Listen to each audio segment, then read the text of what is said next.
હતી. 26 તારીખ સુધી આપણા જિલ્લાની જો વાત કરીએ તો આણંદ જિલ્લામાં 67% જેટલી કામગીરી પૂરી થઈ છે. હવે આપની પાસે ફક્ત ગણતરીના જ અમુક દિવસ બાકી છે. અમારી પાસે 4 ડિસેમ્બર સુધીનો સમય છે તમામ ફોર્મ્સ ડિજિટાઇઝ કરવા માટેનો. મારી તમામ મતદારોને રિક્વેસ્ટ છે કે 30 તારીખ સુધીમાં તમારા ઇન્યુમરેશન ફોર્મ પ્લીઝ BLO સુધી પહોંચાડી દો.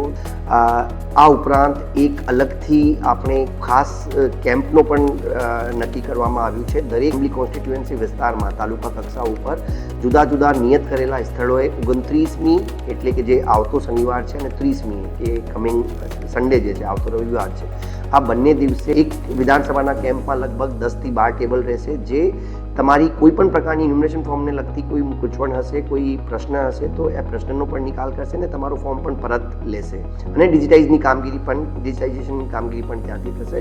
તો આ મારી ખાસ તમામ મતદારોને વિનંતી છે કે 29 તારીખે શનિવારે બપોરે 12થી સાંજે 5 વાગ્યા સુધી તમારા આ જે નિયત કરેલા સ્થળો છે ત્યાં તમે જઈને આ કામગીરી કરાવી શકો છો. આ ઉપરાંત સન્ડેના દિવસ 30મી તારીખના રોજ સવારે 10થી સાંજે 5 વાગ્યા સુધી આ કામગીરી ચાલુ રહેશે.